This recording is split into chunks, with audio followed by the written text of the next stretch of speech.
Hey everyone, welcome to another episode of the Deals for Dentists podcast. I'm your host, Dr. Eric Block, and as always, I want to inspire, entertain, and educate you on the best tools and technologies out there. And my goal is to help make your practice and career more profitable, efficient, and most importantly, more enjoyable. And check out my latest book, Stress-Free Dental Implants, and my first book, The Stress-Free Dentist, which both can be found on Amazon or thestressfreedentist.com. And check out my upcoming personal development retreat for dentists called Roses and Thorns at dentalgrowthcon.com, which will be in Chicago on May 18th to the 20th. And it'll be at the Eaglewood Resort and Spa. And it'll be all about reviewing each other's strengths and weaknesses. And it'll be an all-inclusive, awesome event. Again, dentalgrowthcon.com. But enough about me. Let's get to my superstar guest here, Dr. Alan Stern. How you doing, man? Eric, I'm happy to be with you, and you want to talk about superstar. I'm talking to one, and I am so proud to know you. I'm grateful to know you, and really delighted to be part of this conversation. That's so important. Thank you for doing it, my friend. Oh, you got it. Now let's start with, I just want to find out how you got into dentistry. Let's start there. Oh, how did I get into this mess? Well, I'm going to be really raw, Eric. I was raised in a home where a nice Jewish boy was supposed to be a doctor, a lawyer, an accountant, et cetera, et cetera.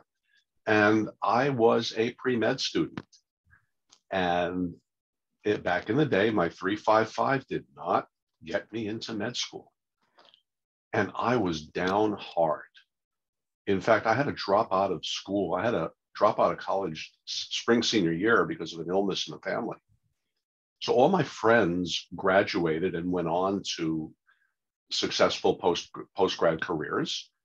And I'm sitting working in a retail store. And I didn't know what the heck to do. I didn't want to be a dentist, stick my fingers in people's mouths. That was disgusting. And it's funny you should ask me that, because I just spoke to my very dear friend, Mark Ladenheim, who's a cardiologist out in LA. He was my best friend in college. His dad, Dr. Bob, was my dentist.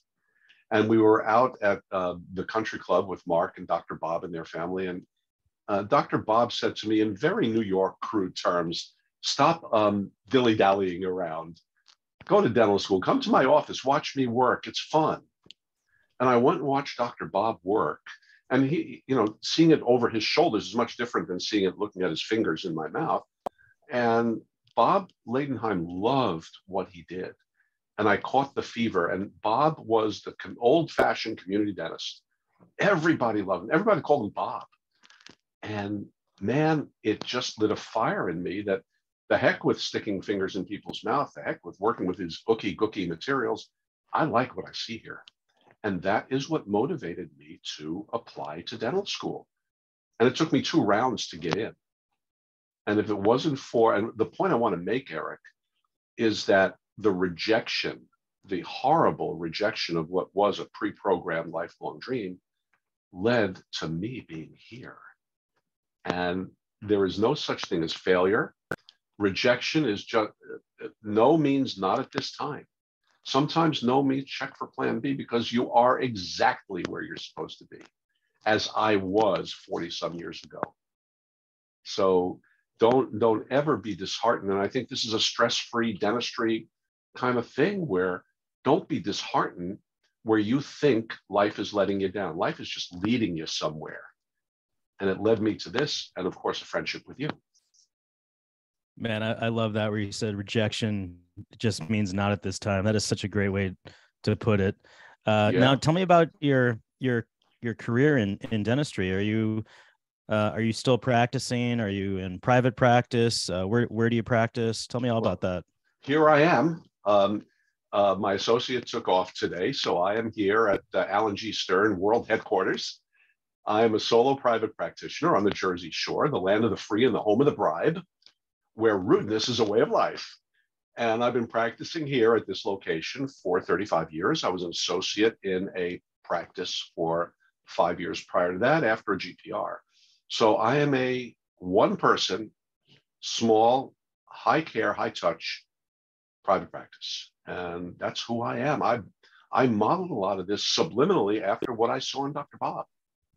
And I come in and I enjoy myself. We have great times with the people we serve, formerly known as patients. I do adult restorative dentistry, and I don't do what I don't like to do. If you're under 14, I'd love to see you with mommy and daddy, but I don't want you in my office.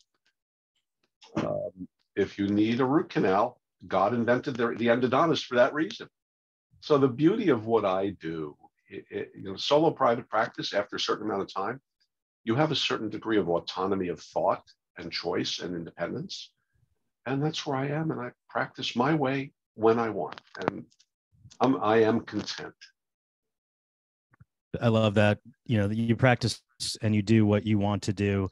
I'm the same way. I don't do any endo, not even anteriors, because I just don't want to. Same thing with pedo.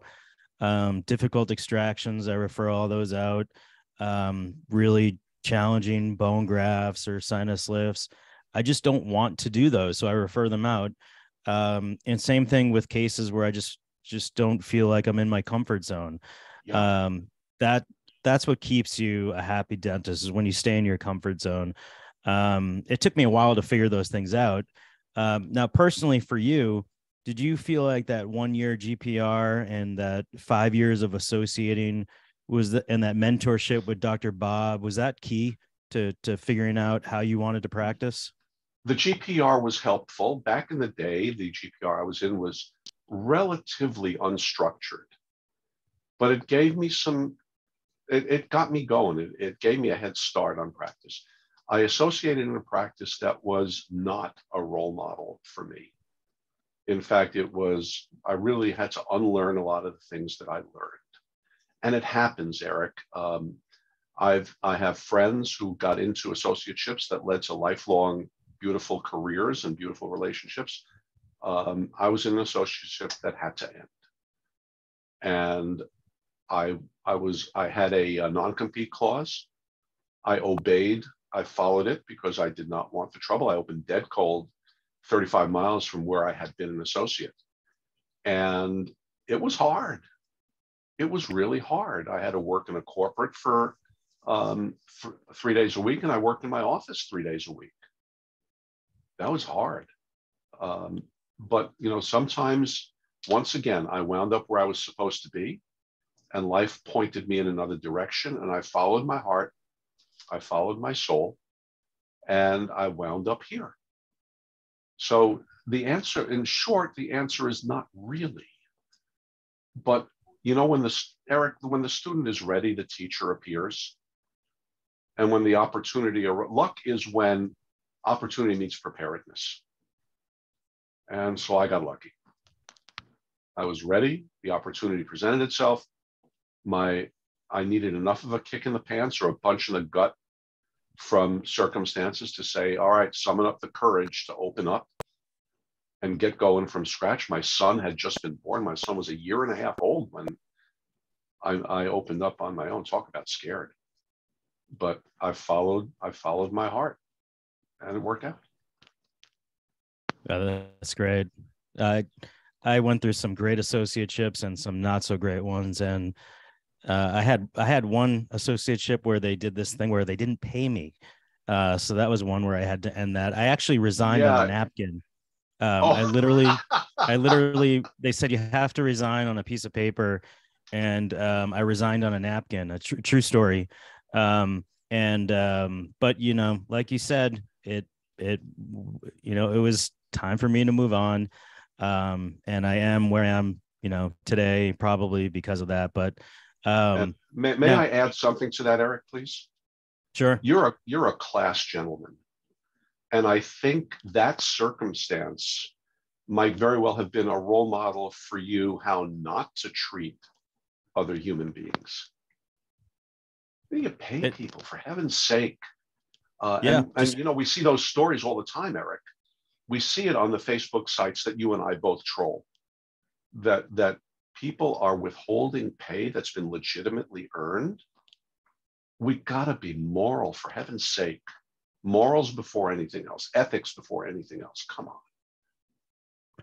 Yeah, it's really not that hard. Just treat people like, you'd want to be treated. Yeah. Associates come out and they're like sponges. They want to learn. They want to be treated well. Just treat them like normal human beings. And if you treat them well, guess what? They're going to want to work hard for you, and they're going to Yes. make you money. And maybe there's someone that you can groom to become a, partner, or someone that could even have skin in the game. Um, Yeah. and now, Alan, has your whole practice been all peaches and cream? Has Oh, everything absolutely. Oh, just been yeah. gravy, Oh, gravy yeah, train? Eric, come on. It's the good life, baby. You know what, Eric? My car ran out of gas yesterday. I had to throw it away and buy a new one. And my That's how wife great. is driving me crazy. She doesn't know where we should buy our 15th vacation home. That's that's first world problems. Yeah. Yeah. Look, I'm going to uncork a secret here. I'm working on two new books. One of them is going to be a workbook to my original book, Enjoy the Ride, but the other one is going to be a book of Alanisms. And Alanism number one is show me a person without stress, and I'll show you a cadaver. And somewhere down the line is show me a person whose life and practice are absolutely perfect, and I'll show you a liar. We Mm-hmm. all run into problems, and I made some significant mistakes, as I'm sure you did. I'm sure everybody did. But one of the mistakes I made was I tried to prove myself. I tried to be something other than what I was and am. And I was earning at a certain level, but I saw everybody. I saw the great Dr. Eric Block. He's got this enormous mansion, and I had to have a big house. So I bought a big house. And then Dr. Eric Block, his car ran out of gas and he had to throw it away and buy a new one. So I bought a big car. And everybody in the world knows Eric Block. So I had to get on radio and do some live advertising. And that was fun, man. I was a local radio celeb, but that cost me a fortune. And what was happening was I was under the tutelage of a marketing agency that did not have my best interest at heart. They were not the right one for me. I had a financial advisor who was not right for me. And all of a sudden, in my 50s, I found myself living paycheck to paycheck. I was doing good dentistry. I finished the Pankey Continuum. I'm good. But what I did was I blew it because I was spending as much or more than I was earning. And I had to sell my house under duress. And when that happened, I cried, Eric. I truly cried for a month until all of a sudden we had money in our pockets and our cash flow was positive. And when a patient said they didn't want to take treatment, all right, so what? Next. And life got really good.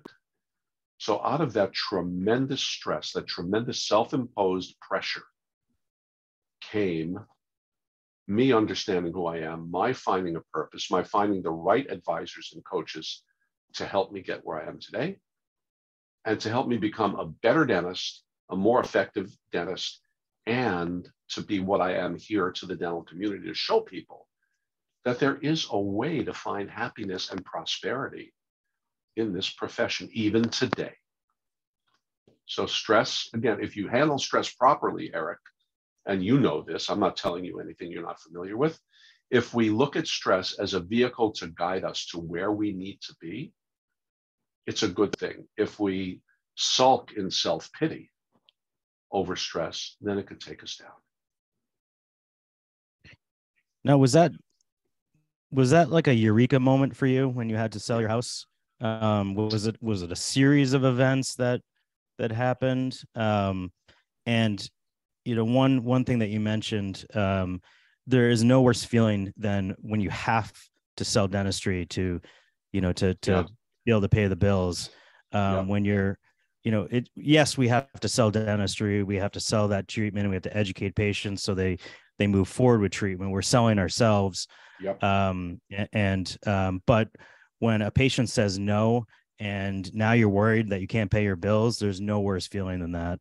No, you have to get the 800-pound gorilla out of the room. And a lot of the calls that I get from Dennis, Eric, are on this very thing, that Some people are, and we want to be happy, but that tri-phrase, money can't buy happiness. There's only one thing money can buy, that's poverty. But it's not about the thing beyond a BAM, a bare ass minimum. Can I say that? I'm in New Jersey. I could say that. Beyond a bare ass minimum, what do you need and what do you want? And it is very important to understand this, that having to sweat, if Mrs. McGillicuddy is coming in and she needs that all on four, but all she can afford is a plain old denture, that cannot be the end of the world for you. You must, it's imperative that you live below your means. Know what your bare ass minimum is personally and in your office if you're an owner. Know how much more you would like, and key, what are you willing to do for it? That is so important, because the last thing I want is at 3:00 on the 30th of the month for Mrs. McNasty to come in and say, Sonny, I have a 3-hour appointment with you today, and I only want a filling. I don't want to care about that. I don't want to get a punch in the solar plexus because of that. Okay, we'll take care of you. And if they say no, here's another good lesson. No does not mean no. If you present an all-on X and the individual is not ready, and they say those terrible words, I'll think about it. The worst thing a dentist wants to hear is those 4 words. But it may mean not at this time. Mm-hmm. So you just coolly say, all right, we're ready when you're here. We're here when you're ready. Mm-hmm. So you don't want to be, you really want to look carefully at your finances with a professional and really determine what you need to live, add on the extras, and go with that. Mm-hmm. And anything above that, you work for, you pay a price for it. What price are you willing to pay to get that? Very important. You seem like you use humor a lot. Is that a big portion of your interaction with patients? Yes. Eric, I don't know if you believe this or not. Just sit down and fasten your seatbelt. But I get stressed out every now and then. I don't know if I should say that. But big secret, and listeners, please don't tell anybody that. But dentistry, and you may not know this, Eric, because you're a little naive. But dentistry is a stressful profession. I don't know if that's a revelation for you or not. And it's also stressful for the people we take care of. And for me, my style is to joke around. I take my work seriously. I listen to the people I take care of, formerly known as patients. We don't have patients in this office. We have friends. That's a whole nother discussion. But to break the stress, in my world, humor and laughter are so relaxing. The shortest distance between two people is humor. Mm-hmm. And once you break that tension, both within you and within that other person who sees that handpiece or that file or whatever it is, the world gets a little different and it becomes just much more pleasant. Why shouldn't it be pleasant? Why shouldn't we have a pleasant environment? We don't need to be formidable. We don't need to be that way. Yeah, I also found that as I've opened myself up more to patients and let them more into my life, and just act like a regular person, they become less stressed. When I let this wall down between me and the patients, and I really just opened up about my family, my kids, and whatever I have going on. I used to feel like I had to be this, professional, and I'm the dentist with the white coat and the loops on, and they didn't need to know about my personal life. But now I let all that go, and it's just, it's such a better way to practice. Now, I wanted to wrap up with a couple final questions. Sure. One, I wanted to hear more about your book, and about, how you coach dentists. And then also, number two, what is some advice you would give to a young dental professional out there? Okay, so first of all, my book, thank you. That's an honor and privilege to talk about my book. It's called Enjoy the Ride. And if you go to Amazon and type in Enjoy the Ride Stern, you'll find it. It is my story and the lessons I've learned. And it really is about this American dream being about life, liberty, and the pursuit of happiness. It's not I'll be happy when I earn this. It's not I'll be happy when I finish the Pankey Continuum. It's not I'll be happy when I could have a podcast like Eric Block. It's I'll be happy when whatever those things that drive me are fulfilled. Happiness is a choice. And you have those choices in our beloved profession. I'd be honored, those book sales, it's not an expensive read. It's a very easy read, and it could change your thing. I've got so much feedback from dentists all over the country who've read this book and have said some very kind and beautiful things to me that touch my soul. And I'm not being trite. It really, every time I get a feedback like that, it really does warm my heart that everything that I went through is now serving as something that will help another dentist. Young dentists out there, what I want you to understand is that very thing. Pursue happiness. Live below your means. Practice gratitude. We hear a lot of that, and it's really true. Somebody told me about 15 years ago, gratitude is a new currency. And it really is true. When you come from a place of gratitude, you'll always be coming from a place of happiness. And the other thing, really and truly, get this in your head. Get out of the perfection trap. In fact, get the hell out of the perfection trap. You will never be perfect. Eric, your dentistry will never be perfect. Mine never will be. Neither will all of the people we see in our CE courses, all of our clinical mentors. They're not perfect. They're the first ones to tell you that. Be a little bit better tomorrow than you are today. Don't beat yourself up over that open margin. Don't beat yourself up over that endo that's a 0.5 millimeter long. Rather, take a look at it, see what you can do about it, and address it from a place of goodness in your heart and sharpness of your intellect. Let that govern you, and you will never go wrong.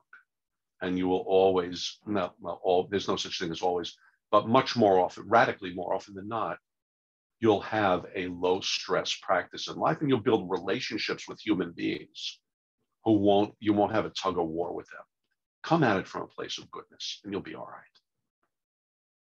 Oh man, Alan, that is such great stuff. The only person that in the world that thinks I'm perfect is my mom, Judy, and I keep telling her I'm not perfect, but that is such great advice. Again, Alan, Dr. Alan Stern, thank you so much for joining us, and let's be in touch.